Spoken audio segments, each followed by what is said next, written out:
గ్రంథము రూతు గ్రంథము మొదటి అధ్యాయం. రూతు గ్రంథము మొదటి అధ్యాయం. రూతు గ్రంథము మొదటి అధ్యాయం 21వ వచనం. నేను సమృద్ధి గలదానిన వెళ్ళి తిని యెహోవా నన్ను రుక్తురాలుగా తిరిగి రాజేశను. మీరు నన్ను నయోమి అని పిలవనేలా? యెహోవా నా మీద విరుద్ధముగా సాక్ష్యము పలికెను, సర్వశక్తుడు నన్ను బాధపరచెను అని వారితో చెప్పెను.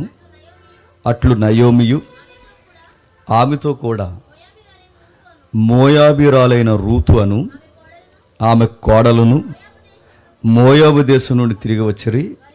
వారిద్దరూ యవల కోత ఆరంభంలో బెత్లెహేమునకు చేరి. మనం ఆలోచిద్దాం. కొత్త వాళ్ళు వచ్చారు కనుక ఒకసారి నేను జరిగిన తరగతిని ఒక్కసారి బ్రీఫ్గా అవుట్లైన్స్ చెప్తాను. రూతు గ్రంథాన్ని మనం ధ్యానిస్తున్నాం. రూతు గ్రంథం ఏం జరిగిందో మనకు తెలుసు. వీలైతే ఒకసారి ఆ మ్యాప్ చూపించండి. ఆ రూతు గ్రంథం మనం ధ్యానిస్తున్నప్పుడు వీళ్ళ బెత్లెహేము నుంచి, అంటే వాగ్దాన భూభాగం కానాను, ఈ కానాను భూభాగం నుంచి వీరు తిరిగి ఎక్కడికి వెళ్ళారంటే, ఎక్కడికి వెళ్ళకూడదు అక్కడికి వెళ్ళారు. ఎక్కడికి వెళ్ళారు? మోయాబు దేశానికి వెళ్ళారు.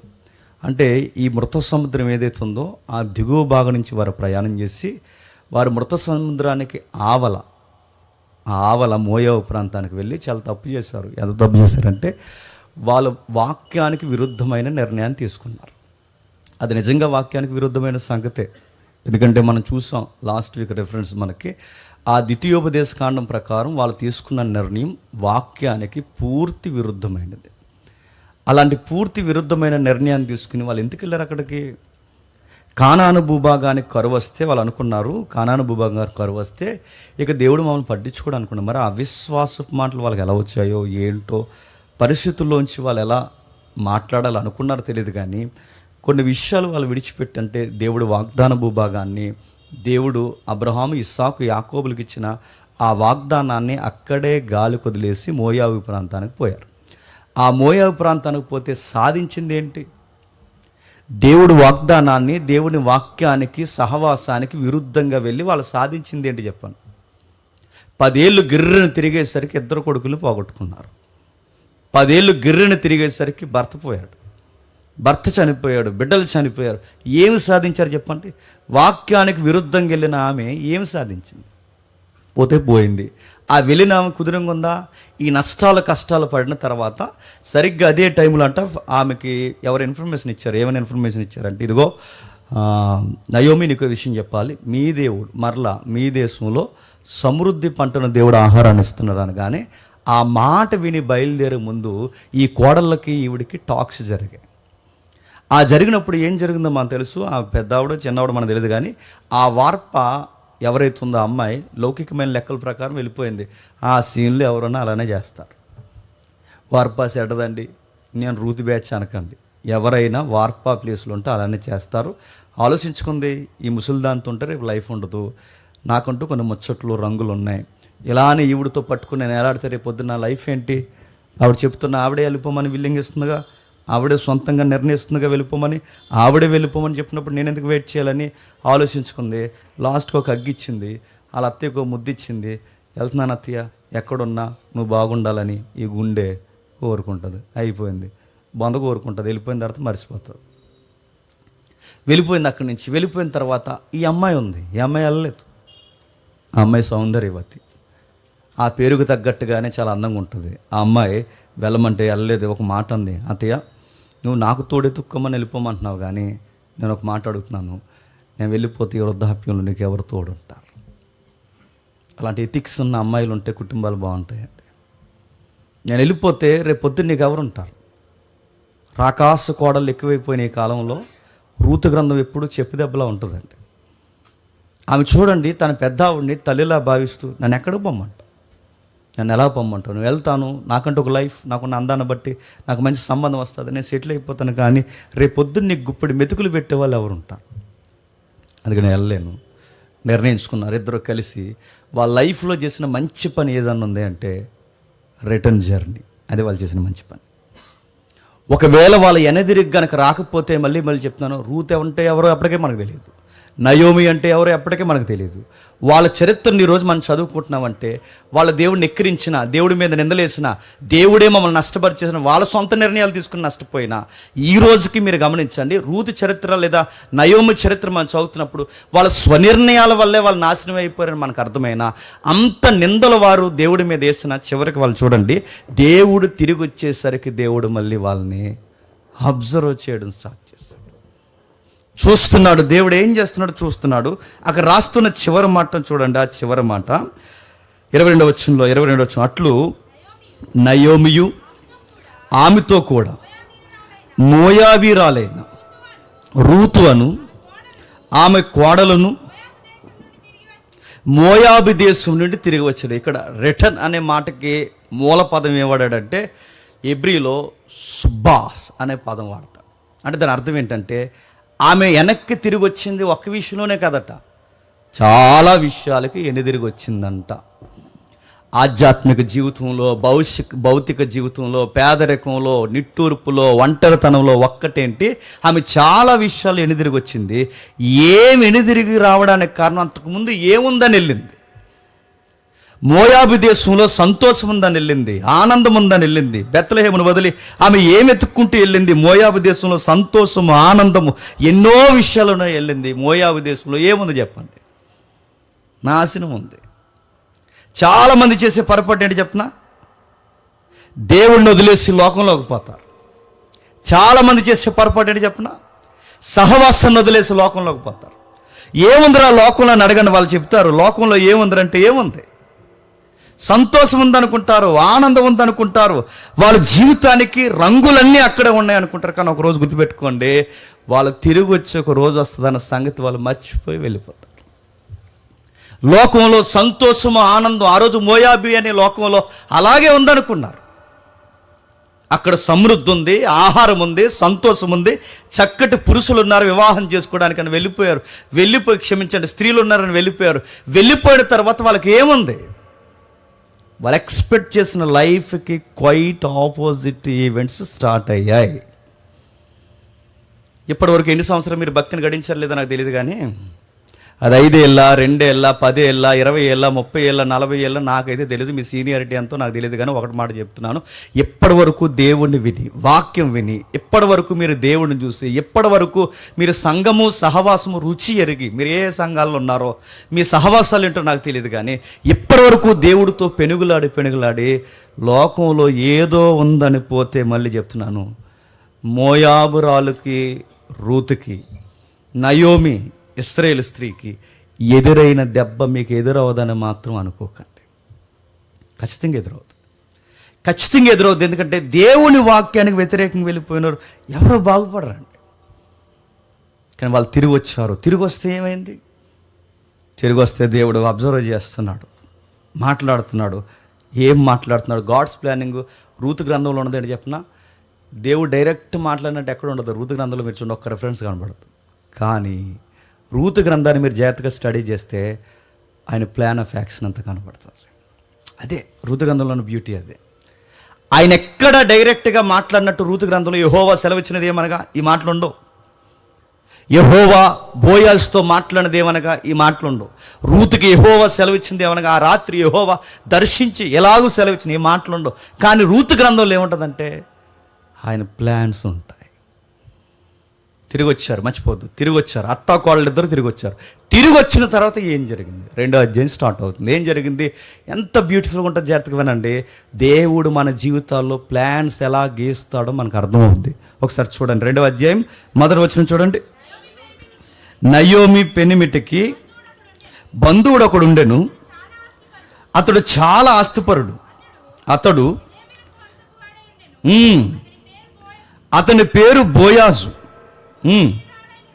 మోయాబీరాలైన రూతు, అత్తా నీ సెలవైన ఎడల నేను పొలములోనికి పోయి ఎవని కటాక్షము పొందకూడదునో వాని వెనుక పరిగేరుకుందునని నయోమితో చెప్పగా, ఆమె నా కుమారి పొమ్మని. ఎంత మంచి అత్త కోడలండి.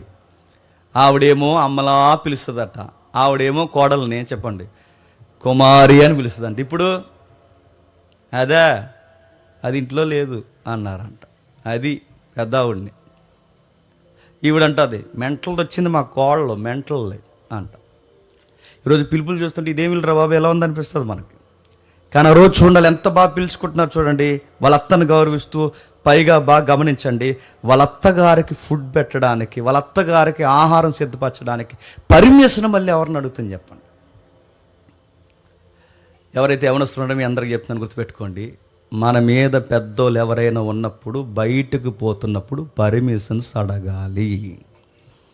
గాలి తిరుగుతాం, దేవుడు మమ్మల్ని దీవిస్తాడంటే కింద వేసి తొక్కేస్తాడు. మళ్ళీ చెప్తున్నా, మీ మీద పెద్దవారు ఎవరైనా ఉంటే పర్మిషన్స్ అడగాలి. మీరు ఎక్కడ అడుగుతున్నారు? పర్మిషన్స్ అడిగి బయటికి వెళ్ళే వాళ్ళు ఎక్కడున్నారు చెప్పండి? భయం ఉన్న వాళ్ళు ఉన్నారా? అడిగే వాళ్ళు ఉన్నారా? నడుతున్నాను పర్మిషన్ తీసుకుని బయటికి వెళ్ళే వాళ్ళు ఎక్కడున్నారు? కొన్ని రైల్వే స్టేషన్లో కొన్ని మూమెంట్స్ చూస్తున్నప్పుడు, మనం మీటింగ్స్కి వెళ్తున్నప్పుడు కొన్ని మూమెంట్స్ చూస్తాం. వాళ్ళ పేరెంట్స్కి గుమ్మం దగ్గర ఉండి బాయ్ చెప్తారు, అగ్గించుకుంటారు. మమ్మీ వెళ్తున్నాను మమ్మీ, మళ్ళీ లాంగ్ జర్నీలో చదువుకుంటారు కదా, వెళ్తున్నాం మమ్మీ అని అగ్గిస్తారు. వెళ్తున్నాను డాడీ. ఎవరైతే గ్రాండ్ ఫాదర్ ఎవరైతే ఉన్నారో వాళ్ళు తాతయ్య వెళ్తున్నాం, నానమ్మ వెళ్తున్నాం అని చెప్తారు. అలా వెళ్తారు. ట్రైన్ ఇలా మూవ్ అవుద్ది. ఇలా మూవ్ అయిన వెంటనే ఈ తూరేగుల బ్యాచ్లో అని ఉంటారు. ఆడుతూ కూర్చుని ముచ్చట్లు పెడతారు. అడుగుతున్నాను, ఇప్పటి వరకు అమ్మా నాన్నకి బాయ్ చెప్పి లోపలికి వచ్చిన వెంటనే ఎవడో పనికి మాలిన ఎదవతో కూర్చొని మాట్లాడుతున్నావంటే నిన్నేమనాలి? చెప్పా చేయకుండా బండ్ల మీద తిరగడం, చెప్పా చేయకుండా రోడ్ల మీద తిరగడం, చెప్పా చేయకుండా అడుగుతున్నాను. చెప్పా చేయకుండా తిరిగితే నీ పేరెంట్స్ అడుగుతారో లేదో నాకు తెలియదు, కానీ నేను పుట్టించిన దేవుడు మాత్రం నీ తాట తీస్తాడేమనుకుంటున్నాను. నీకు బ్లెస్సింగ్స్ రావాలన్నా ఆయన చేతుల్లో ఉంటాయి. నీ బ్లెస్సింగ్స్ బిగించేయాలన్నా ఆయన చేతుల్లో ఉంటాయి. ఆ దీవెనలు దేవుడు ఎలా ఇస్తాడో అని నువ్వు అడిగితే, నేను ఏదికి మీద నిలబడి బైబిల్ ఎరిగిన వాడిగా చెబుతున్నాను, దేవుడు ఎలా దీవిస్తాడంటే నైతికత ఉన్న వాళ్ళని దీవిస్తాడు. ఎక్కడికక్కడే భయభక్తులు కలిగిన వారు దీవిస్తాడు. దేశంలో మీరు గాడ్స్ ప్లానింగ్ ఎలా స్టార్ట్ అవుతుంది చూడండి. అమ్మాయికి ఎథిక్స్ ఉన్నాయి. అమ్మాయి చాలా అందంగా ఉంటుంది. అమ్మాయిని చూపించండి ఒకసారి. చక్కగా ఉంటుంది. ఆ ఏ టెక్నాలజీలు మనకి ఇచ్చారు కదా లాస్ట్ వీక్లో. ఆ అమ్మాయికి ఆ పొలంలోకి పోయి ఆ పొలంలోకి పోయి ఆ పరగేరుకుంటుంది. పరగంటే తెలుసా? తెలది జనరేషన్కి. పరగంటే తెలుసా? పోనీ పని అంటే తెలుసా? తెలదు. తెలియకపోతే తెలిసినట్టు చూడండి. పొలంలో ఇప్పుడంటే మిషన్స్ వచ్చేసి, అప్పుడు పొలాలను ఇలా కోసినప్పుడు ఇక్కడ ఒక కుప్ప అంటే అక్కడ ఒక గుట్ట, ఇక్కడ ఒక కుప్ప అలా వేస్తారు, చిన్న చిన్న కుప్పలు. వాటిని పనలు అంటారు. ఈ పనలన్నీ పోగేసి ఓ పెద్ద కుప్ప వేస్తారు. ఈ కుప్పేసే టైంలో ఆ వెన్నులు ఉంటాయి చూసారా, ఇందులోంచి ఒక ఎన్ను పడిపోతుంటుంది కిందకి. ఆ పడిపోయిన ఎన్నెల్ని పరిగె అంటారు. ఆ పరిగేరుకోవడానికి వెళ్ళిందంట. వెళుతూ ఏరుతున్నప్పుడు మీరు గమనించండి గాడ్స్ ప్లాన్ ఎలా ఉందో చూడండి. దేశంలో ఇంకెక్కడా పొలాలు లేవండి, ఉన్నాయా లేదా? దేశంలో చాలా పొలాలు ఉన్నాయి. దేశానికి చాలామంది యజమానులు ఉన్నారు, ఎందరో మోతుబర్లు ఉన్నారు. ఇన్ని పొలాలు, ఇంతమంది యజమానులు ఉండగా దేవుడు మాత్రం ఆ అమ్మాయిని ఎక్కడ నడిపించాడు చెప్పండి? That is God's plan. ఆ అమ్మాయిని అక్కడికే ఎందుకు నడిపిస్తున్నాడు? ఆ పొలంలోకి ఎందుకు వెళ్ళాలి? అక్కడికి ఎందుకు వెళ్ళాలి?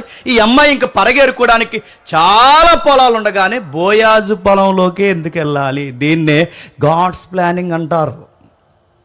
దేవుడు రచయిత అయితే, దేవుడు డైరెక్టర్ అయితే, దేవుడు జీవితాల్ని, కొందరి జీవితాలని తన అండర్లోకి తీసుకుంటే దేవుడు వేసే ప్లానింగ్స్ ఇలానే ఉంటాయి. అయ్యో పట్టాన్ని అర్థం కావు, దాన్ని జాగ్రత్తగా జూమ్ చేసి చూస్తే ఇది పక్కా దేవుని యొక్క సంకల్పం అబ్బా అని మనకు అనిపిస్తుంది. అమ్మ ఏం నిర్ణయం తీసుకుంటుంది? వాళ్ళ అత్తగారు ఈమె కలిసి తీసుకున్న నిర్ణయం ఏంటి తెలుసా? గుప్పడి మెతుకులు ఆ దేవుడు పెడితే చాలు అనుకున్నారు. గుప్పడి మెతుకులు ఆ దేవుడు పెడితే చాలనుకున్నారు. బయలుదేరారు. దేశంలో ఎన్నో పొలాలు ఉండగా ఆ పొలంలోకి పోయింది. ఈ లోపల వాండర్ గారు వచ్చారు. బాస్ ఎవరా? బాస్, బోయాజ్ గారు వచ్చారు. బాస్ వచ్చాడు, చూస్తున్నాడు. ఆయనకి మంచి ఎథిక్స్ ఉన్నాయి. ఆయన ఏమంటున్నాడు చూడండి 3వ వచనంలో. కాబట్టి ఆమె వెళ్ళి పొలంలోకి వచ్చి కోయవారి వెనక పొలములో ఏరుకొనెను. ఆ పొలములో పోయిన భాగం బోయాజుది. బోయాజు బెత్లెహేము నుండి వచ్చి, యెహోవా మీకు తోడయుండును గాక చేను కోయి వారితో చెప్పగా, వారు యెహోవా నిన్ను ఆశీర్వదించును గాక. వాళ్ళు ఏమంటున్నారు చూడండి. ఆయన వచ్చినప్పుడు మనకులాగా చెప్పచ్చలేదో మా వైపు పంట పొలంలోకి వస్తున్నప్పుడు ఏం చేస్తారు? దేవుని ప్రేయర్ చేయరు, ఒక ఓణుగా వస్తారు. ఇదొక మేకను కోస్తారు. నా కళ్ళ ముందు మా నాన్న ఎన్నోసార్లు కోసాడు. మా నాన్న 16 ఎకరాలు చేస్తాడు, ఎన్నోసార్లు కోసాడు. ఎందుకు నాన్న ఇలాంటివి అన్నప్పటికి తెలుసో తెలియదు, దేవుళ్ళు కొంచెం ఉన్నప్పుడు ఎన్నోసార్లు అలా కొయ్యాలరా నీకు తెల్దో అనేవాడు. పొలాలకు నడుతాను. ఈయన చూడండి 3000 సంవత్సరాల క్రితం, అంటే ఇక్కడ నుండి 3000 సంవత్సరాల క్రితం పొలంలో వర్క్ స్టార్ట్ చేసినప్పుడు ఆ వర్కర్స్తో అంటున్నాడట, దేవుడు మిమ్మల్ని దీవించుగాక నాయన అంటే ఆ పనులు అంటున్నారట, దేవుడు మిమ్మును మీ పొలాన్ని కూడా దీవించునుగాక. వీళ్ళిద్దరు మాట్లాడుకుంటున్నారు. ఈ లోపల అమ్మాయి కనబడింది. ఈయన యొక్క చూపులు ఆమె మీద పడి, ఎవరు అమ్మాయి అని అడిగాడు. చాలా కామ్ గోయింగ్, చక్కగా తన పని ఏదో తను చేసుకుంటుంది. ఎవరు అమ్మాయి చూశాడు. అక్కడ మొన్న తెలిసింది సార్, ఉదయం నుంచి పని ఎరుకుంటుంది, పరిగెరుగుతుంది. కానీ ఒక విషయం సార్, ఆ అమ్మాయి పలానా మోయాబిరాలు, అదే మన నొయ్యమ్మ గారు 10 years బ్యాక్ వెళ్ళిపోయిన తర్వాత మళ్ళీ కరువు తగ్గిపోయి మళ్ళీ తిరిగి వచ్చారే, అందులో కోళ్ళు ఈ మోయాబిరాలు ఏంటంటే, ఏదో పని చేయండి, ఏరుకుంటుందా, ఏరుకునివ్వండి. ఆమె వేరుకుంటున్నప్పుడు ఆమెకి ఇంకా ఎన్నులు దొరికేలా కొన్ని ఎన్నులు కావాలని వదిలేయండి. మన దేవుడు ఎలా అంటాడు చెప్తున్నా, గుప్పెడి మెతుకులు ఇవ్వు ప్రవ్వా అని అడిగితే మన దేవుడు అంటాడు, గుప్పెడి మెతుకులు ఏంటి, ఆ పొలానికి నేను వాండ్రమని చేస్తానంటాడు. గుర్తుపెట్టు. మనం అడిగేది ఏంటంటే గుప్పెడి మెతుకులు ఉంటే చాలు ప్రవ్వా అని. దేవుడు గుప్పెడి మెతుకులు కాదు, ఈ పొలమే నీది చేస్తా, వెయిట్ చేయి. దేవుడు ప్లానింగ్స్ ఎలా నడుస్తున్నాయి చూడండి. తన కటాక్షం తన మీద పడడం ఏంటి, తన మాట్లాడడం ఏంటి, ఒకరొకరు కలిసి తనతో డిస్కషన్ చేయడం ఏంటి, ఆ పనోడు తన కోసం కితాబులు ఇవ్వడం ఏంటి, ఈ అడిగింది ఏంటి, గుప్పెడి మెతుకులు. సాయంత్రం వరకు ఏరుకుని గుప్పెడి మెతుకులు ఎవడైనా కటాక్షం కలిగితే ఆ సాయంత్రానికి గుప్పెడి మెతుకులు చేసి ఆ ఎండులు దులుపుకుని ఆ ఎవరైతే ఉన్నారో అత్తాకోళ్ళిద్దరు కలిపి తిందాం అనుకుని. కానీ దేవుడు ఏం ప్లాన్ చేస్తున్నాడు తెలుసా? మీరు ఇంటికి వెళ్ళిన తర్వాత చదవండి. సాయంత్రానికి 13 కేజీలు ఏరేసిందంట. 13 కేజీలు పరగ. ఆమె సాయంత్రానికి నుంటే చాలు, ఈ సాయంత్రం వండుకుందాం అనుకుంది. కానీ సాయంత్రానికి 13 కేజీలు ఎలా ఎరగలిగింది? ఆ బాసే పర్మిషన్ ఇచ్చాడు. అమ్మాయికి ఇవ్వండి, నేను ఇచ్చానని ఏం చెప్పకండి, ఎక్స్పోజ్ చేయకండి, ఆ అమ్మాయికి ఇవ్వాల్సిన ఇవ్వండి ఇవ్వండి ఇవ్వండి ఇవ్వండి. కటాక్షం. హిందీలో ఒక డైలాగ్ ఉంది, తోడకాన అదేదో అమ్కే సోజాయంగే అని. గుప్పుడు మెతుకులు ఉంటాయి, ఇటు పెట్టప్రవ్వా అని. తోడ కానదేదో హమ్ కాకే సో జాయింగా అంటే గుప్పడి మెతుకులు ఉంటే పెట్టుప్రవ్వ అంటే దేవుడు అన్నాడు, కాదు కాదు కాదు, పొలాన్నే నిన్ను యజమానురాలుగా మార్చేస్తా అన్నాడు. ఇంత అన్నం దొరికితే చాలనుకున్నాడు. కానీ ఆవిడ అంటుంది చూడండి, ఎంత అన్నం దొరికితే చాలనుకుంది ఆవిడ. కానీ దేవుడు అంటున్నాడు చూడండి, మొత్తం పొలానికి నిన్ను వాండ్రమని చేస్తా అన్నాడు. మాట్లాడుకుంటున్నాడు. వాడు చెబుతున్నాడు, తన పొలంలో పనిచేస్తున్నవాడు యజమానికి ఏమని చెప్తున్నాడు చూడండి. 7వ వచనంలో ఆమె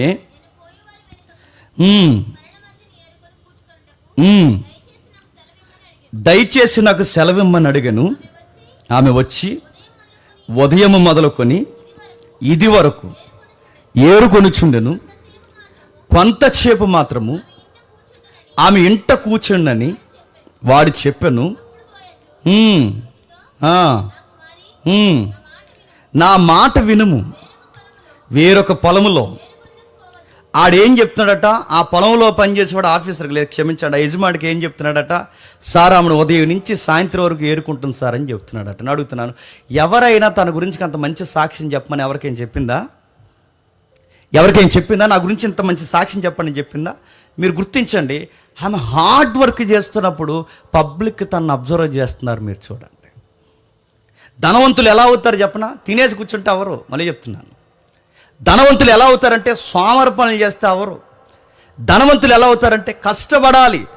ఆ పొరుగుడు చెప్తున్నాడట ఆ యజమానికి, ఏమని చెప్తున్నాడంటే, అయ్యా మీకు విషయం చెప్పాలి, ఉదయం నుంచి కష్టపడుతుందండి, పనులన్నా పక్కకు పోయి రెస్ట్ తీసుకున్నారు, కానీ జస్ట్ అలా రెస్ట్కి వెళ్ళింది, మళ్ళీ వచ్చి మళ్ళీ ఏరుతుంది.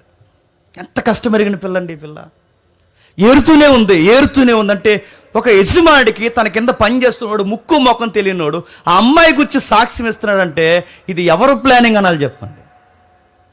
మన గురించి మంచిగా చెప్పమన్నా చెప్పరు తెలుసా? మనం ఎలా ఉండాలి అలా ఉంటే, మనం చెప్పమని చెప్పకపోయినా మన గురించికి చెబుతారు. గుర్తుపెట్టుకోండి. అలా మన గురించికి చెప్పాలి అంటే మనం కష్టపడాలి. మనం దేవుని కొరకు ఎదురు చూడాలి. ఎలా ఎదురు చూడాలి? దేవుడు చెప్తున్నాడు, నా జీవితం అయిపోయింది, మేము వాక్యానికి విరుద్ధంగా వెళ్ళిపోయాం, సహవాసానికి విరుద్ధంగా వెళ్ళిపోయాం, ఇక పూర్తిగా మా జీవితం నష్టపోయిందని బాధపడేవారు ఎవరైనా ఉంటే ఈ రూతు గ్రంథం చూపించి ఏం మించిపోయింది లేదు, ఈ రోజుకి దేవుడు నీ కోసం ఎదురు చూస్తున్నాడు, ఒక మాట చెప్పండి వాళ్ళకి.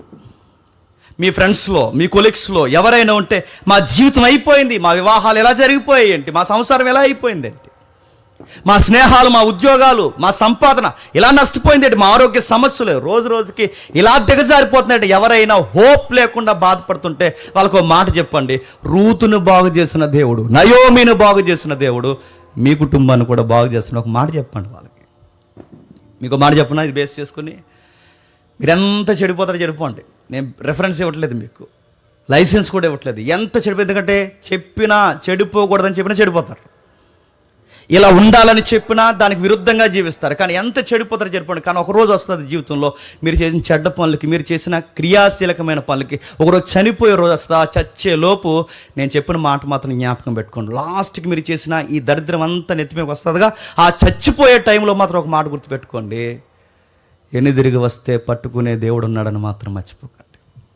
ఆ రైల్వే ట్రాక్ ముందు నిలబడి ఆలోచించుకుంటారో, ఆ గోదావరి గొట్టు ముందు నిలబడి ఆలోచించుకుంటారో, ఆ పురుగుల ముందు డబ్బా ఎత్తే ముందు ఆలోచించుకుంటారో, ఒక్కసారి మీ అందరికీ ఒక హోప్ ఇచ్చే నేను మాట చెప్తున్నాను, నువ్వెన్ని చేసినా ఒక్కసారి పశ్చాత్తాపడి వెనక్కొస్తే నీ లైఫ్ని మార్చేసే దేవుడు ఉన్నాడు. కొత్త జీవితాన్ని ఇస్తాడు. భర్త చనిపోయాడు, మరిది చనిపోయాడు, మామ చనిపోయాడు, జీవితంలో అందరూ చనిపోయారు, మగాలు లేని ఇల్లు అయిపోయింది, అందరూ ఆడవాళ్ళు ఇల్లే. అలాంటి ఆడవారింట్లో దేవుడు చేసిన గొప్ప కార్యం ఏంటి చెప్పిన, ఎవరు చనిపోయినా మీ చెయ్యి విడవని నేనున్నానని మౌనంగా తన ప్లాన్స్ తనకి వేస్తున్నాడు. చూడండి, ఇజ్రాయెల్ దేశం అంతా చెడిపోయింది. దేవుడు ఇజ్రాయెల్ దేశంలో ఈ ఆడవాళ్ళ ద్వారా ఏం చేస్తాడంటే, తన ప్లానింగ్స్ తనకున్నాయి.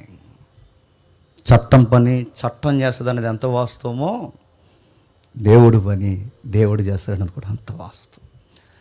మీరు న్యాయాధిపతులు, రూతు గ్రంథం కలిపి చదువుకున్నప్పుడు, అరే ఈ దేశాన్ని ఎవరు బాగు చేస్తారా, సంసోను వెళ్ళిపోయాడు, న్యాయాధిపతులు వెళ్ళిపోయారు, మొత్తం పరిస్థితులన్నీ తారుమారైపోయాయి. ఇలాంటి టైంలో ఇజ్రాయేల్ దేశాన్ని పరిపాలించే గొప్ప రాజు ఎవరు వస్తారంటే, గాడ్స్ తన ప్లానింగ్ స్టార్ట్ చేశాడు, తన యాక్షన్ స్టార్ట్ చేశాడు. మనం అనుకుంటాం దేవుడు ఏం చేయట్లేదు, చేస్తున్నాడు. తన ప్లానింగ్స్ తనకున్నాయి, తను ప్రారంభించాడు, పునాదులు వేయడం స్టార్ట్ చేశాడు. ఎలా స్టార్ట్ చేశాడు? విధవరాండ్ల ద్వారా దేవుడు తన పునాది వేయడం స్టార్ట్ చేశాడు, ప్రారంభించాడు. మాట్లాడుతున్నాడు, తనతో మాట్లాడుతున్నాడు. ఎక్కడి వరకు తీసుకెళ్ళాడంటే, పాడైపోయిన వారిని ఎనిదిరిగి తీసుకొచ్చి మళ్ళీ బాగు చేస్తున్నాడు. నిర్ణయించుకున్నారు.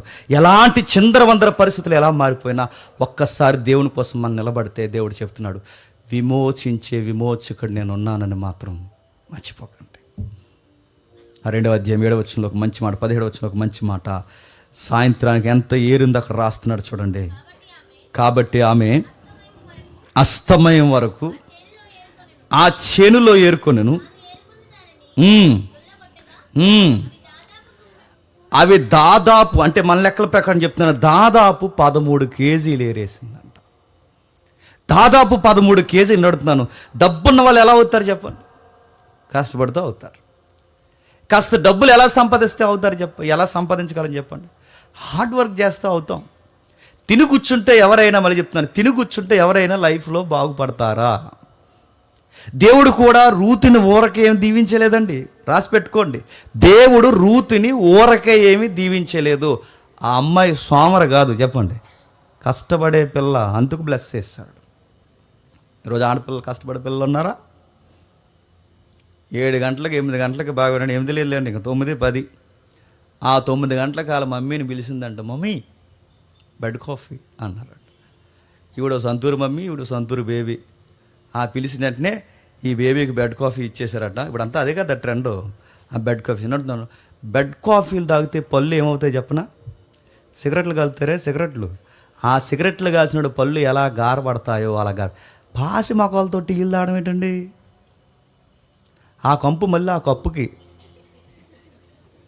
అడుగుతున్నాను, పాసి మొక్కలతో టీదాం, ఈరోజు పని ఉందని అడుగుతున్నాను. ఎంత ఎగ్గొట్టి తిరుగుతా అంత ఫ్యాషన్ అనుకుంటున్నారు. ఆడపిల్లలు పని నేర్చుకోవాలి.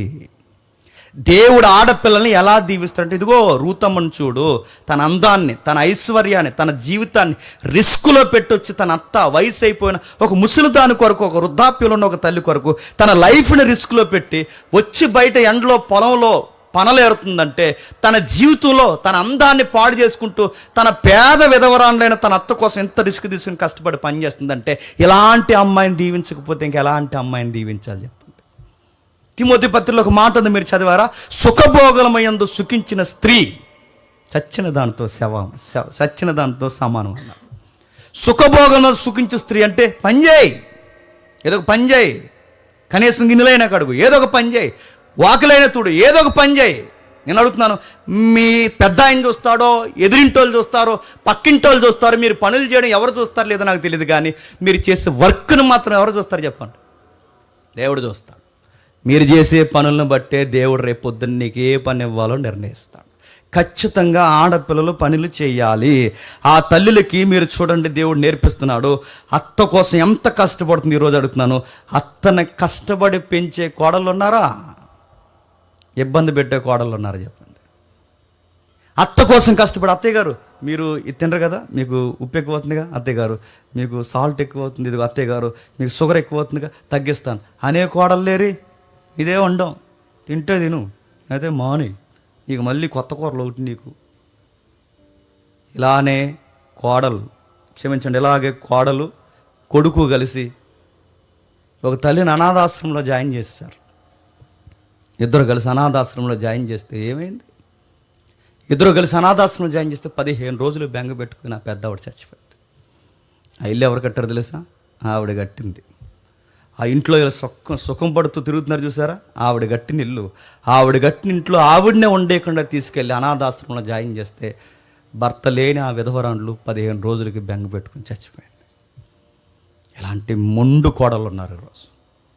అత్త గుప్పిడి మెతుకులు పెట్టడానికి ఏడ్చేవాళ్ళు ఉన్నారు, అత్తను చూడడానికి ఏడ్చేవాళ్ళు ఉన్నారు. ఈరోజు కోడలను నిష్ఠూర పెడితే చనిపోయిన అత్తలు ఉన్నారు. చూస్తున్నారు వీడియోస్, రోడ్డు మీదకి లాక్ కొడుతున్నారు, వాళ్ళ చీరలు ఇప్పు కొడుతున్నారు కోడళ్ళే. ఆ కొడుకు లేని సమయంలో తన్నుతున్నారు. కొన్ని వీడియోలు చూస్తున్నాడు, బాధతున్నారు. ఆ వృద్ధాప్యంలో ఉన్న ఆవిడని ఎలా కొట్టాలనిపిస్తున్నారు ఎవరికంటే కొడుతున్నారు. ఆ దెబ్బలకి ఆ కొడుకు ఇంటికి వచ్చే సమయానికి ఏమీ తెలియనట్టు చదివేస్తున్నారు. ఎందుకంటే వాళ్ళకి అప్పటికే ఈ నోస్ అది పక్కగా లాగేసి వాళ్ళు మాట్లాడలేరు. వాళ్ళు ఏం చేస్తారు వివరించి కూడా చెప్పలేరు. పెద్దోళ్ళని కొడుతున్నారు, మామలను కొడుతున్నారు, అత్తయ్యలను కొడుతున్నారు. నడుతున్నాను, రూతమ్మను చూడండి, దిక్కు లేని ఒక విధవరాలు కొరకు, వయసు అయిపోయిన ఒక విధవరాలు కొరకు, రేపు 4 సంవత్సరాల నుండి చచ్చిపోయి ఆమె కొరకు తన చిన్న జీవితాన్ని తెచ్చి ఎవరికి అప్పగిస్తుంది చెప్పండి? తన అత్తయ్య గారికి అప్పగిస్తుంది. చూడండి, ఎలాంటి అమ్మాయిని దేవుడు దీవించకపోతే ఎలాంటి అమ్మాయిని దీవిస్తాడు చెప్పండి? మీకు మాట చెప్పిన బైబిల్ ఒక మాట ఉంది, అవసరంలో ఉన్న వారిని ఆదరించండి అని ఉంది. ఎవరైనా బయట అవసరాలు ఉంటే వారిని ఆదరించండి అని బైబిల్ చెప్తే, అరే అవసరాల్లో ఉన్న వారిని బయట వారిని ఆదరించమని బైబిల్ చెప్తే, మరి నీ ఇన్లాస్ని నువ్వు ఆదరించవా? నీ చట్టపరమైన లేదా నీ భౌతికమైన నీ రక్త సంబంధం నువ్వు ఆదరించ, బయట వాళ్ళని ఆదరించమని బైబిల్ చెప్పినప్పుడు మీ అత్తను ఆదరించకపోతే దేవుడు నీ ప్రార్థనలు వింటాడా? మీ మామను నువ్వు చూడకపోతే నీ ప్రార్థనలు దేవుడు వింటాడా? నువ్వు ఏ పని చేయకుండా ఇంట్లో అలా ఖాళీగా తిరుగుతుంటే నీకు మంచి భవిష్యత్తు ఎలా ఇస్తాడు అనుకుంటున్నావు? దేవుడు ఎవరిని బ్లెస్ చేస్తాడు? ఇదిగో ఇలా కష్టపడి, ఈ రూతమ్మ చూసారా, ఇలా కష్టపడి పనిచేసే ఇలాంటి అమ్మాయిల్ని, ఇలాంటి స్త్రీలని, ఇలాంటి గృహిణీల్ని దేవుడు ఆదరిస్తాడు. ఎవరిని పడితే వాళ్ళని ఆదరించాడు. దేవుడు ఆదరించాలి అంటే దేవుడు కొన్ని ప్లానింగ్స్ ఉంటాయి. ఎవరిని కోరుకుంటాడు? కష్టపడే వారిని కోరుకుంటాడు. ఆయన ఇష్టంగా కోరుకుంటాడు. ఆమె గురించి రాస్తూ ఆ 2వ అధ్యాయం 23వ వచనంలో మంచి మాట్లాడుతున్నాడు చూడండి. నిలకడగా ఉండి అని ఒక మాట ఉంటుంది చూడండి. కాబట్టి యవన కోతయు గోధుమల కోతయు ఆమె ఏరుకొనుచు నిలకడగా నుండి ఆ పదం చూసారు, నిలకడగా ఆమె చేస్తున్న పనిని వేరే దాని వైపు తిప్పదంట. నిలకడ. మా అత్త చూసిందా, ఏడిసిందా, సాయంత్రం ఒక గంజి కలిసి ఇచ్చేస్తే అయిపోద్ది అనుకుందా? నిలకడగా పనిచేసి అంటే ఆమె గూర్చి రైటర్స్ ఏమని రాస్తున్నారు, ఆమెను గూర్చి ఆ పొలంలో పనిచేస్తున్న ఏమని కితాబిస్తున్నారు? నిలకడగా. ఏదైనా గుర్తుపెట్టుకోండి, దేవుడు లైఫ్లో సక్సెస్ ఊరకే ఇవ్వడు. చేసే పనిని చెప్పండి నిలకడగా చేయండి. మీకు మాట చెప్తున్నాను వినండి, కష్టపడితే కానీ జాబు రాదన్న సంగతి మనకు తెలుసా తెలియదా? ఇప్పుడు రివర్స్ చెప్పండి, కష్టపడతామా? కానీ మనకేం వచ్చేయాలి? నీ బంధు వస్తుంది జాబ్. కష్టపడితే కానీ జాబు రాదని మనకు తెలిసినప్పుడు మరి నువ్వు కష్టపడకుండా నీకు జాబు దేవుడు ఇచ్చేయమంటే అలా ఇచ్చేస్తాడు. చదువుకోకపోతే జీవితం ఉండదని మనకు తెలుసా తెలియదా? కానీ చదవం, కానీ జీవితం మాత్రం బాగుండాలి. ఎలా ఇచ్చేస్తాడు జీవితం అడుగుతున్నాను నేను. యంగ్స్టర్స్ మిమ్మల్ని అడుగుతున్నాను, ఆడపిల్లలు మగపిల్లలు మీ అందరిని అడుగుతున్నాను. కష్టపడకుండా దేవుడు ఎలా ఇస్తాడు? ముందు నువ్వు కష్టపడు, నువ్వు కాళ్ళు గడుపు, నువ్వు చేతులు గడుపు, నువ్వు వల్లంచు, ముందు నువ్వు ఏదో ఒకటి చేయి. ఆయన ఏదో ఒక క్రియ జరిగించాలంటే ముందు నువ్వు క్రియ చేయాలిగా. ఊరకే దేవుడు ఆకాశం నుంచి ఇలా చెయ్యి వచ్చేసి ఇలా ఏదో సముద్రాన్ని వేరు చేసినట్టు ఎర్ర సముద్రాన్ని వేరు చేసి నువ్వు వస్తుంటే దేవుడు సైడ్ ఇవ్వండి అంటాడు అనుకుంటున్నావా? కష్టపడాలి. కష్టపడకపోతే ఉద్యోగం రాదు, కష్టపడి చదవకపోతే భవిష్యత్తు బాగోదు. కష్టపడకపోతే దేవుడు కూడా నిన్ను దీవించి ఏమీ ఎరగదీయడు. నువ్వు కష్టపడాలి. రూతమ్మ నిలకడగుండి కష్టపడుతుంది. ఎంత నిలకడగుందంటే ఆమె చేసే పనిని ఫోకస్ని ఎక్కడికి మార్చదట. ఆ పెద్ద ఆయన ఉన్నాడు, బోయాజ్ గారు. అమ్మా, నీ గురించి నేను మంచి సాక్షి విన్నాను. నువ్వు వెనకాల పొలంలో ఈ పరగలన్నీ ఏరుకుంటున్నావు. నీ గురించి నేను విన్న తర్వాత నాకు అర్థమైంది. నువ్వేం చేస్తావంటే నువ్వు పరిగేరుకోవడమే కాదు, నిన్ను ఒక సలహా అడుగుతున్నాను, నీకు పని అప్పగిస్తున్నాను. నువ్వేం చేస్తావంటే ఒక పక్క పరగేరుకో, మరో పక్క ఈ పని ఎలా చేస్తున్నారో కూడా నువ్వు చూడండి. ఇప్పుడు 2 పనులు నిలకడగా చేస్తుందంటే అది కదా అమ్మాయి అంటే. ఆ పని చేస్తుంది, చెప్పండి, ఈ పని చేస్తుంది. మనం ఈ పని చేస్తే ఆ పని గాలిగిపోద్ది, ఆ పని చేస్తే ఈ పని గాలిగిపోద్ది. అందుకే మధ్యలో డ్రైనేజీలో పోతారు. మళ్ళీ చెప్తున్నా, 2 చేయాలి. అమ్మ ఎంత బ్యాలెన్స్గా మెయింటైన్ చేస్తుంది చూడండి. తన టైం టేబుల్ని ఎంత చక్కగా మెయింటైన్ చేస్తుందో చూడండి. అన్నీ కరెక్ట్గా జరిగిస్తుంది, కష్టపడుతుంది, పని చేస్తుంది, తన యజమాని చెప్పిన మాటలు కూడా గౌరవిస్తుంది, నిలకడగా పనిచేస్తుంది. సాయంత్రానికి 13 కేజీలు గోధుమలు ఏరేసిందంట. రోజుకు 13 కేజీలు ఏరితే నెలంతా ఏరితే ఎంత సంపాదిస్తుంది చెప్పండి? సెటిల్ అయిపోతుంది నెలలో. మళ్ళీ చెప్తున్నాను, రోజుకు 13 కేజీలు ఏరితే నెలంతా ఏరితే మళ్ళీ చెప్తున్నాను, వాళ్ళకి మళ్ళీ సీజన్ అయ్యే వరకు ఇంకొకరి దగ్గరికి వెళ్ళి అడుక్కునే పరిస్థితి ఉందా? అది కష్టపడితే అలా కష్టపడాలి. గుర్తుపెట్టుకోండి. డబ్బు సంపాదించాలనుకుంటున్నారు, మళ్ళీ చెప్తున్నాను, నేను డబ్బుల కోసం సలహా ఇవ్వట్లేదు, కానీ డబ్బు సంపాదించాలనుకుంటున్నారా? డబ్బులు సంపాదించడం సూత్రం ఏంటి చెప్పిన? డబ్బు సంపాదించడం సూత్రం కాదు, ఎచ్చలవిడి ఖర్చులు చేయకపోవడం కూడా డబ్బు సంపాదించడం. గుర్తుపెట్టుకోండి. దాన్ని సేవ్ చేయండి. రూపాయి దాయండి, రూపాయలు పసిగట్టండి, దాన్ని జాగ్రత్తగా అబ్జర్వ్ చేయండి. అరే, డబ్బులు ఎలా సంపాదించడం కసి సాధించి దాన్ని దాయ్, సేవ్ చేయి. దేవుడు ఎలా అన్నాడు? యథార్థముగా కష్టపడిన వాడు రెక్కల కష్టాన్ని చెప్పండి ఆశీర్వదిస్తాను అన్నాడు. మనం ఏం కష్టపడం, రూపాయి దాయం, ఏ సేవింగ్స్ ఉండవు. నాకు లక్షలు నెలకు వచ్చేయాలంటే ఎలా వచ్చేస్తే? ఏంది కష్టం మీద హార్డ్ వర్క్ ఏది? నువ్వు ముందు కష్టపడితే దేవుడు ఖచ్చితంగా నీ రూపాయిని దీవిస్తాడు. ఎవరు ఊహించలేని ధనం తెచ్చి నీకు పెడతాడు. ముందు నువ్వు కష్టపడు. తర్వాత అమ్మాయి గురించి మంచి సాక్ష్యం ఉంది. 1, ఆమె నిలకడగా పనిచేస్తుంది. 2, తన అత్తను దులిపోదు. 3, ఆమె కష్టపడడానికి సిగ్గుపడదు. నేను లాస్ట్ వీక్ చెప్పానుగా, లింగులింగం అంటే ఎంత పాస్ అయితే ఏదైనా పని చేయమంటే చేస్తున్నారా? లింగులింగం అంటే ఎంత పాస్ అయితే ఏదైనా పని చేయమంటే చేస్తున్నారా? పని చేయడానికి ఎంత నామోసియో. పనులు చేయాలి. మగపిల్లగాళ్ళైనా ఆడపిల్లలైనా పనులు చేయాలి. నేను ఎవరు చూస్తారో లేదో నాకు తెలియదు, కానీ నీ కష్టపడే తత్వాన్ని దేవుడు ఖచ్చితంగా చూస్తాడు. 3వ అధ్యాయం వచ్చేసరికి ఆమె గురించి టెస్ట్ మని చెప్తున్నాడు. తను ఎంత ప్యూర్గా ఉందో ఆ లోకం మాట్లాడుకుంటుందంట. 3వ అధ్యాయం 10వ వచనం, అతడు నా కుమారి యెహోవా చేత కొద్దివారినే కానీ గొప్పవారినే కానీ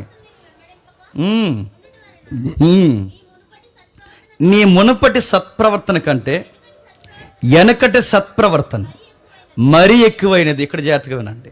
ఇక్కడ తన శీలాన్ని గురించి మాట్లాడుతున్నాడు. చూడండి ఏం జరిగిందో టెక్స్ట్ మీకు తెలుసు. 3వ అధ్యాయంలో ఏం జరిగిందో, వాళ్ళ అత్తయ్య గారు ఉన్నారుగా, ఎవరు? నయోమి. ఆవిడ సలహా ఇచ్చింది, అమ్మా నీకు విషయం చెప్పాలి. ఎవరు పొలంలో ఏరో అని అడిగితే, అలానే ఎవరో బోయాజ్ గారట, ఆ బాస్ పొలంలో ఏరనంటే, ఆయన ఎవరో కాదు, మనకి బంధువు. నీకు పని చేయి, నీకు బంధుధర్మం జరిగించాలి. నువ్వేం చేస్తావంటే నైట్ టైం అయినా అక్కడ నిద్రపోతాడు. ఆ నిద్రపోయినప్పుడు వాళ్ళ ట్రెడిషన్ అండో మీరు తీసుకోకండి, అది వాళ్ళ ట్రెడిషన్. అక్కడ ఆ ట్రెడిషన్లో కూడా ఆవిడకి నైతికత ఉందని చెప్పడానికి ఆ పాయింట్స్ నేను చెప్తున్నాను. ఆయన నైట్ టైం నిద్రపోతాడు.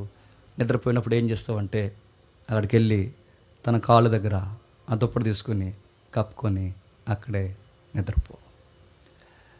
నేను ఈ మాట అంటున్నాను, తప్పుగా ఏమనుకోకండి. ఎన్నో ఇతిహాసాలు చదివాం, ఎన్నో గ్రంథాలు చదివాం, ఎన్నో పుక్కటి పురాణాలు చదివాం. ఒంటరిగా ఉన్న వాళ్ళు కూడా అనేక ఇతిహాసాల్లో ఆడవాళ్ళు ఏం చేశారు చెప్పండి? మరులు కొలుపారు. కానీ రూతమ్మ ఏం చేస్తుంది చెప్పండి? ఏం తెలియని అమాయకంగా కాళ్ళ దగ్గర నిద్రపోతున్నప్పుడు ఎంత ప్యూర్గా కనబడుతుందో చూడండి. ఒక మగాడు ఒంటరిగా ఉన్నప్పుడు ఆ కాళ్ళ దగ్గరకు పోయి అలా అంత కోమలంగా ఎలా నిద్రపోయిందో నాకు విచిత్రంగా ఉంటుందండి వచనం చదువుతున్నప్పుడు. ఈరోజు ఎవడో బస్ స్టాండ్లో చూసాడు, చూడండి అక్రమ సంబంధాలు ఎలా ఉంటాయో. ఊరు వెళ్తుందంట, బస్ స్టాండ్లో నిలబడిందంట, అలా ఇలా బస్ వైపు చూసిందంట, ఈ లోపల గాలి ఏదో వచ్చాడట, అక్కడి నుంచి ఆడు చూశాడట, జస్ట్ 4 minutes నవ్వాడంట. ఆ నవ్వునందుకంట నెంబర్ ఇచ్చిందంట, ఆడి నెంబర్ ఇచ్చాడట, వెంటనే ఒకరికొకరు ఏకమైపోయారు. అడుగుతున్నాను, 4 minutesలో నీ లైఫ్ని పట్టుకెళ్ళి ఆడి చేతిలో పెట్టేసావంటే నేను దేవుడు బ్లెస్ చేస్తాడు అనుకుంటున్నావా? నేను మిమ్మల్ని అడుగుతున్నాను. ఈరోజు ఎంత ఈజీగా అక్రమ సంబంధాలు ఏర్పడుతుంది. జస్ట్ 4 minutes, 4 minutesలో లైఫ్ చేంజ్ అయిపోతుంది. అమ్మాయి దగ్గర నైట్ టైం అసలు లైట్స్ లేవు, అంత పట్టించుకుని చూసేవాళ్ళు ఎవరు లేరు. అలాంటి టైంలో అమ్మాయికి వాళ్ళ అత్తయ్య సలహా ఇచ్చింది. పోయి ఆ అమ్మాయి ఏం చేసింది చూడండి, దుప్పటి కప్పుకొని ఆ కాళ్ళ దగ్గర కూర్చుంది. ఆయనతో మాట్లాడుతున్నప్పుడు ఆమె కనీసం ఆవిడ మాట కూడా కలపలేని స్థితిలో, కనీసం లేపలేదు, కదపలేదు, ఏమీ చేయలేదు. ఆ దుప్పటి మీద కప్పుకొని అలా కూర్చుందట. ఆమె కూర్చున్నప్పుడు తెల్లవారుజామునో లేదా మిడ్ నైట్ ఎప్పుడో ఆ కాళ్ళ దగ్గర ఎవరున్నారని చూసేసరికి ఆ అమ్మాయి ఉంది. ఆశ్చర్యపోయాడు.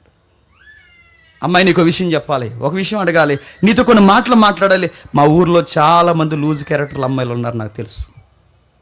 మా ఊర్లో చాలామంది లూజ్ క్యారెక్టర్. ఎందుకంటే అప్పటికే న్యాయాధిపతులు చదువుతున్న మనకు అర్థమైపోతుందిగా, ఎవరికి నచ్చినట్టు వాళ్ళు పోతున్నారు, స్త్రీలు పురుషులు ఎవరికి నచ్చినట్టు వాళ్ళు పోతున్నారు. అలాంటి టైంలో మా ఊర్లో చాలామంది చెడిపోయిన లూజ్ క్యారెక్టర్స్ ఉన్నాయి, కానీ నువ్వు అందరిలాంటి దానివి కాదు. నాకు అర్థమవుతుంది నువ్వు నా దగ్గరకు వచ్చినప్పుడు. నువ్వు అందరిలాంటి అమ్మాయి కాదు, అందరిలాంటి దానివి కాదు. నేను సాక్ష్యం చెప్పగలను, అందరు పిల్లలు వేరు, నువ్వు వేరు. నేను బలంగా సాక్ష్యం చెప్పగానే అందరు ఆడపిల్లలు వేరు, నువ్వు వేరు. నీ గురించి నేను సాక్ష్యం చెప్తున్నాను. అమ్మాయి, అసలు నువ్వు ఎలాంటిదానో తెలుసా?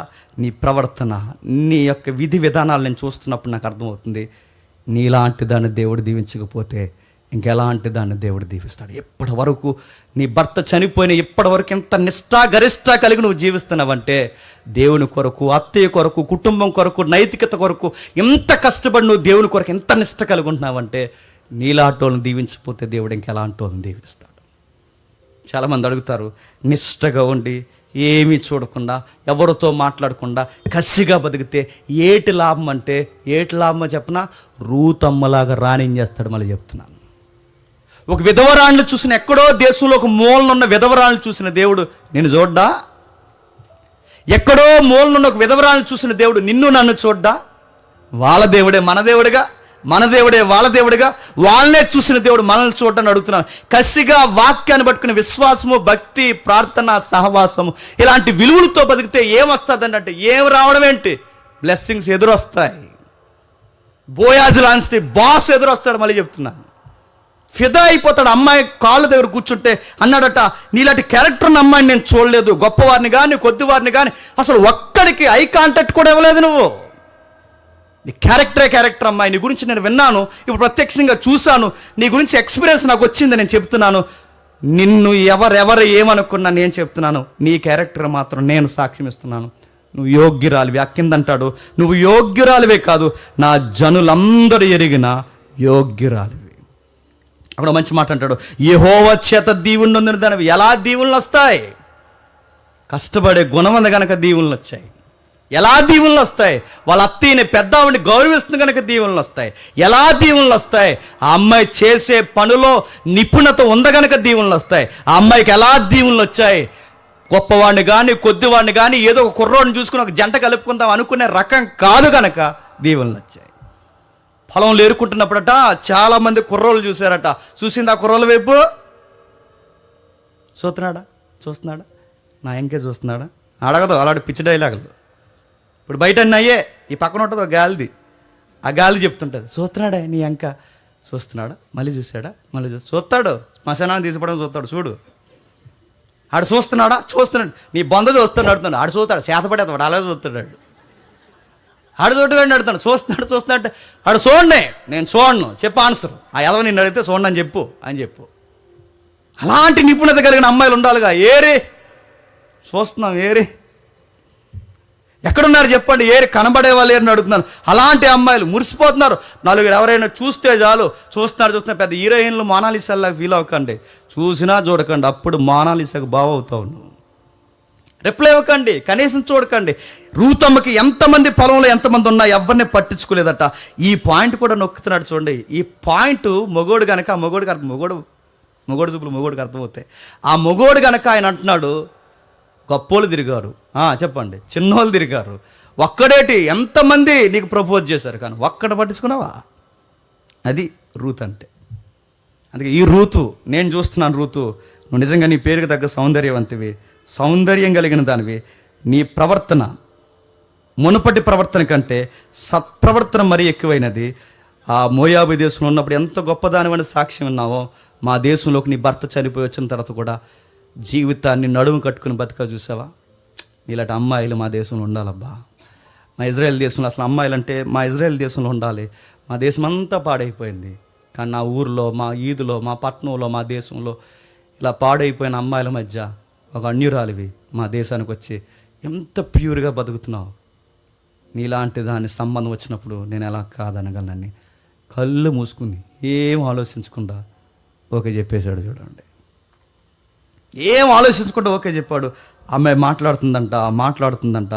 ఏమి లేదు సార్, మా అత్తయ్య గారు వెళ్ళమన్నారు కనుక నేను వచ్చానని చెప్పిందంట. ఒక మాట చెప్తున్నాను, బోయాజ్ సరైన మగాడండి, బాస్. ఇలా కంపేర్ చేస్తున్నాను, తప్పుగా అనుకోకండి. బోయాజ్ లైఫ్ బాగుందా, రూత్ లైఫ్ బాగుందా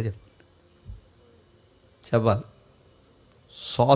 సెక్యులర్ లెక్క ప్రకారం చెప్పండి, అన్ని విధాలుగా లెక్కలేదు చెప్పండి.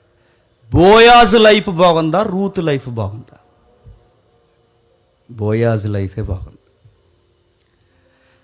ఆమె తన చిన్న జీవితంలో తన ఆలోచన కట్టుకుని తన చిన్న జీవితంలో భద్రత కలిగి జీవిస్తే దేవుడిచ్చిన బహుమానం ఏంటి చెప్పిన, బాసు బోయాజుని ఇచ్చాడు. గుర్తుపెట్టుకోండి. మామూలుడా అన్ని విధాలుగా సెటిల్ అయిపోయినాడు. మామూలుడా తన కింద కొంతమంది పని చేస్తున్న ఒక పెద్ద యజమాని. మామూలుడా ఎథిక్స్ ఉన్నవాడు. మామూలుడా ఆ అమ్మాయికి ఇచ్చిన బహుమానం ఏంటో తెలుసా? ఆ బాసుని తీసుకొచ్చి అమ్మాయిని ఇస్తే, నన్ను అడిగితే రూత్ కన్నా 100 రెట్లు ఎక్కువ ఆయన సొసైటీ నిలబడితే, ఆయన గౌరవంగా ఆయన సొసైటీలో నిలబడితే, ఆయన పనులు కానీ ఆయన సొసైటీలో నిలబడితే ఆయనకి ఇచ్చే ఎవరైనా చూడండి కితాబులు కానీ ఒక్కటేంటి ఆయన విలువలు ఉన్న మనిషి. అలాంటి బోయాజుని తీసుకొచ్చి దేవుడు గిఫ్ట్గా ఇచ్చేసాడట. దీన్ని ఏమంటారు చెప్పనా? గాడ్స్ ప్లానింగ్ అంటారు దీన్ని. నువ్వు నిష్ట కలిగి దేవుడు ఉన్నాడని జాగ్రత్త కలిగి ఉండు. నీ లైఫ్ని చెప్పండి ఆయన గీయడం స్టార్ట్ చేస్తాడు. నువ్వు జీవితాన్ని దేవుని ఎదుటి పెట్టి నువ్వు స్టార్ట్ చేయి. నీ జీవితాన్ని అందంగా డిజైన్ చేయడం చెప్పండి ఆయన స్టార్ట్ చేస్తాడు. ఎప్పుడు స్టార్ట్ చేస్తాడు? వర్క్ చేయి. ఎప్పుడు స్టార్ట్ చేస్తాడు? నువ్వు చేసే పనిలో నమ్మకంగా ఉండు. ఎప్పుడు స్టార్ట్ చేస్తాడు? నువ్వు ఎక్కడున్నా కానీ నీ శీలాన్ని కాపాడుకునే ప్రయత్నించే. ఇదిగో ఇలాంటి గొప్ప దీవెనలు నువ్వేం అడుగో తెలుసా? గుప్పెడి మెతుకులు ఉంటే సాయంత్రానికి చాలన్నావు, కానీ దేవుడు ఎవరిని ఇచ్చాడు తెలుసా? గుప్పెడి మెతుకులు భోజనం కాదు, బోయాజునే ఇచ్చేసాడు. తెచ్చాడు, ఇచ్చాడు. బోయాజు గురించి క్యారెక్టర్స్ మనం మాట్లాడుకుంటే 4 లైన్స్ నేను చెప్తాను.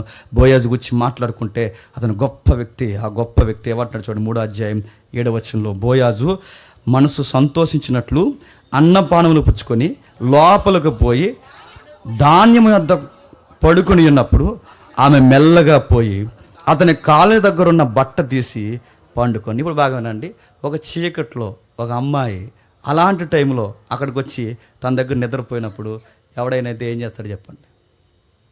ఎందుకన్నా గొప్ప అవకాశం ఎప్పుడు రాదనుకుంటాడు. కానీ ఆయన ఏం చేశాడు తెలుసా? ఆ అమ్మాయితో మాట్లాడుతున్నాడంట. టాక్ స్టార్ట్ చేశాడు. తన క్యారెక్టర్ ఎత్తి మాట్లాడుతున్నాడు, గొప్పదాని అని మాట్లాడుతున్నాడు. బోయాజులో చెప్పుకోవడం స్టార్ట్ చేస్తే ఎన్నో విలువలున్న క్యారెక్టర్ బోయాజుకు ఉంది. పేదోళ్ళను చూస్తే జాలి పడతాడు. పేదదే వదిలేయండి, పొలంలో కొన్ని పోయినా పర్లేదు వదిలేయండి. పేదలను చూస్తే జాలి పడతాడు, అమ్మాయికుని చూస్తే జాలి పడతాడు, విధవరాలను చూస్తే జాలి పడతాడు. ఆ అబ్బాయికి ఉన్న మరొక క్యారెక్టర్ ఏంటో తెలుసా? ఆ యవనస్తులు ఎవరైతే ఉన్నారో అందరికీ మీటింగ్ పెట్టి పిలిచి అన్నాడు, రైట్ ఆడపిల్లల జోలికి పోకండ్రా అన్నాడట. ఆ పిల్ల జోలికి కనిపోయారంటే మీరు తాడ తెత్తా అని చెప్పాడట. అంటే తన క్యారెక్టర్ ఎలా ఉందో చూడండి. పేదోళ్ళను గౌరవిస్తాడు, అమాయకులను గౌరవిస్తాడు, విధవరాలను గౌరవిస్తాడు, యవన స్త్రీలను ఏడిపించకూడదని యవనస్తులందరికీ వార్నింగ్ ఇస్తాడు. ఒక్కటేంటి ఆయన తీసుకున్న అతిపెద్ద రిస్క్ ఏంటో తెలుసా? ఒక అన్యురాలైన మోయాబు స్త్రీని పెళ్లి చేసుకోవడానికి ముందుకు వచ్చాడు. ఏముంది చెప్పండి ఆయన గురించి చెప్పడానికి చాలా గొప్ప సంగతులు ఉన్నాయి. బోయాజ్ కన్నా ముందు ఒక సంబంధం వచ్చింది అమ్మాయికి తెలుసుగా. బోయాజ్ కన్నా ముందు ఒక సంబంధం వచ్చింది. ఆడెందుకు ఏ పాయింట్ మీద చేసుకున్నాడు చెప్పండి? కేవలం మోయాబు స్త్రీని చేసుకుని అంటాడండి. కేవలం మోయాబు స్త్రీ అని చేసుకున్నాడు. కానీ ఈయనకి అదే సంబంధం ఈయన దగ్గరికి వస్తే రిస్క్ చేసి ఎందుకు తీసుకుంటున్నాడు చెప్పిన? ఆ అమ్మాయిని అబ్జర్వ్ చేశాడు. ఈ అమ్మాయి దేవుడికి భయపడే విశ్వాసిగా మారిందని అబ్జర్వ్ చేశాడు కనుకే చెప్పండి ఆ సంబంధానికి ఓకే చెప్పాడు. అని అడిగితే రూత్ ఎక్కువ బోయాజ్ ఎక్కువ అంటే నా దృష్టిలో బోయాజ్ ఎక్కువ. కానీ ఈమెకున్న విలువను బట్టి ఈ రూతును కూడా ఏ స్థాయికి లేపాడు చెప్పండి? బోయాజు స్థాయికి లేపాడు. వీళ్ళిద్దరు జంట అయితేనట, బాగా వినండి, వీళ్ళిద్దరు జంట అయితేనట దేవుడు ఒక కార్యం స్టార్ట్ చేశాడట. ఏమి స్టార్ట్ చేశాడు? ఒక్కసారి 4వ అధ్యాయం 10వ వచనం నుంచి చూడండి, ముగిద్దాం. 4వ అధ్యాయం 10వ వచనం నుండి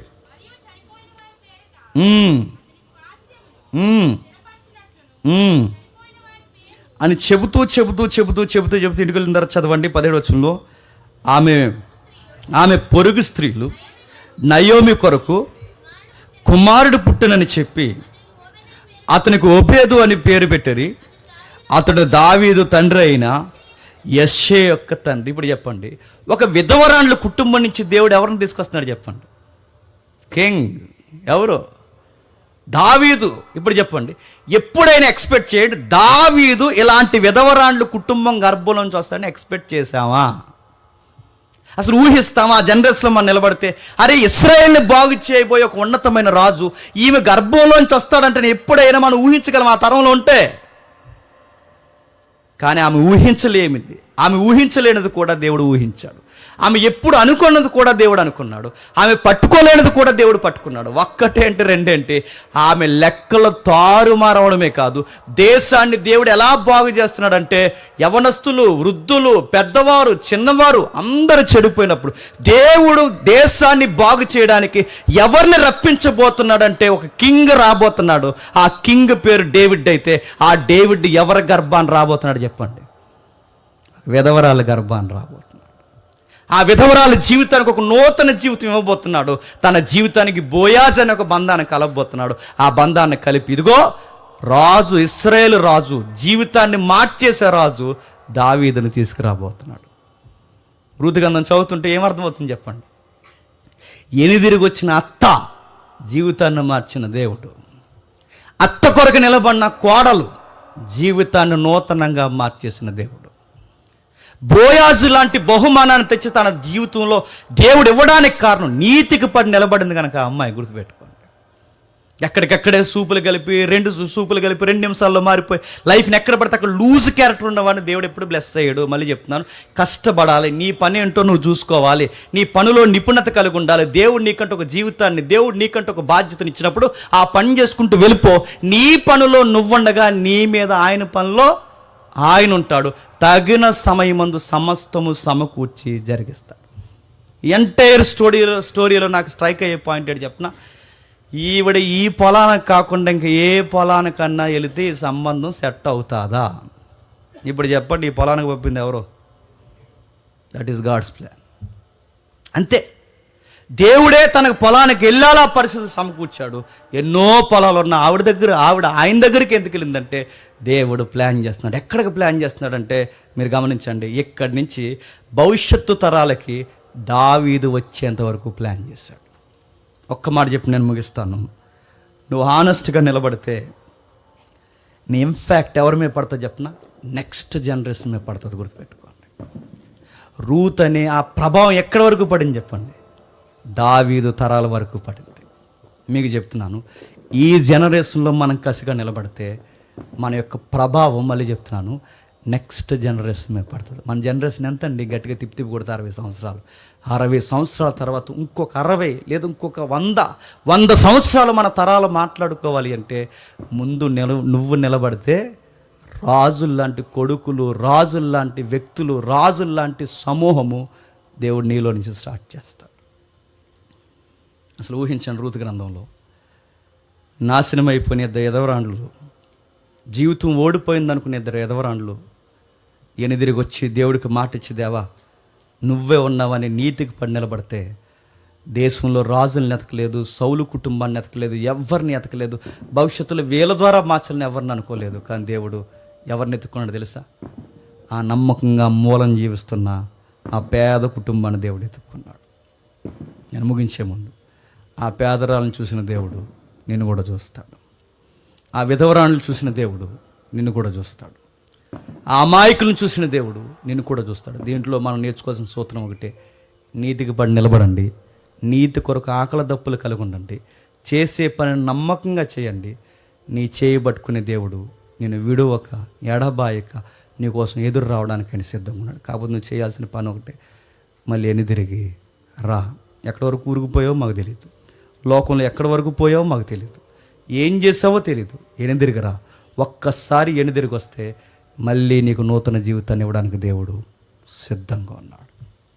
రూతు లేకపోతే ఆ ఎవరైతే ఉన్నారో మనకు కనబడుతున్న వ్యక్తి ఓబేదేదేం లేడు. ఓబేదేదేం లేకపోతే దావీదు తండ్రి యెష్షయి లేడు. యెష్షయి లేకపోతే దావీదు లేడు. దావీదు లేకపోతే యేసుక్రీస్తు వారు లేరు. ఆయన ఎలాగనే పుట్టొచ్చేమో కానీ ఈ వరుస లేదు, గుర్తుపెట్టుకోండి. ఈవిడ ఆ రోజు స్ట్రాంగ్గా నిలబడితే లింక్ ఎక్కడి వరకు వచ్చింది తెలుసా? ప్రభు అయిన యేసుక్రీస్తు వారు పుట్టుక వరకు వచ్చింది. వారేవా అనిపించట్లేదండి తన లైఫ్ని చూస్తుంటే? ఇందులో యేసుక్రీస్తు వారు కనబడుతున్నారంటే కనబడుతున్నాడు. బోయాజ్ అనే ఉన్నతమైన స్థాయిలో యేసుక్రీస్తు వారు కనబడితే, జీవితంలో దెబ్బలు తినేసి ఓడిపోయి మౌనంగా కూర్చుండిపోయిన స్థాయిలో సంఘము రూతు కనబడుతుంది. ఆ స్థాయిలో ఉన్న బోయాజు ఎవరి కోసం దిగొచ్చాడట? చిదిగిపోయిన సంఘమైన రూతు కోసం దిగొచ్చి హక్ చేసుకుని, తను పెళ్లి చేసుకుని, తన జీవితాన్ని అన్నాడట, నీకు నూతన జీవితాన్ని అనుగ్రహిస్తా అన్నాడట. ఇప్పుడు చెప్పండి, మన ప్రభు అయిన యేసుక్రీస్తు వారు బోయాజు కన్నా గొప్పడు. ఆయన మన కొరకు దిగొచ్చాడు. మన మచ్చలు, మరకులు అన్నిటిని అర్థం చేసుకున్నాడు, తీసి పడేశాడు. ఒకటే ఒకటి అంటాడు, నాతో నిబంధన చేసుకున్నావు, నా కొరకు నమ్మకంగా జీవించాడు. ఎంతకన్నా ఏం కావాలండి? రూతు గ్రంథంలో ఉన్న మళ్ళీ చెప్తున్నాను, బ్యూటీ ఏంటంటే నాకు బోయాజే కనబట్టలేదు, ప్రభు అయిన యేసుక్రీస్తు వారు కూడా కనబడుతున్నారు. నాకు రూతే కనబట్టలేదు, నా స్థితి ఏంటో నాకు అర్థమవుతుంది, మా జీవితాలు ఏంటో మాకు అర్థమవుతున్నాయి. అందుకే ప్రభు దగ్గరికి రండి. ఎలాంటి పరిస్థితులైన దేవుడు మార్చేసే దేవుడు. ఎలాంటి గొడ్డి పరిస్థితులైనా ఇక అయిపోయింది, లైఫ్ లేదని ఏమనుకోకండి. ఒక్కసారి ఎనిదిరికి రండి, మీ జీవితాన్ని దేవుడు అద్భుతంగా మార్చేస్తాడు. మళ్ళీ చెప్తున్నాను, క్యారెక్టర్ ఎక్కడ లూజ్ అవనివ్వకండి, జాగ్రత్త కలిగి ఉండండి. దేవుడు సర్వము ఆశీర్వాదాలు తెచ్చి దేవుడు నీ చేతుల్లో అనుగ్రహించును గాక. Amen, amen, amen.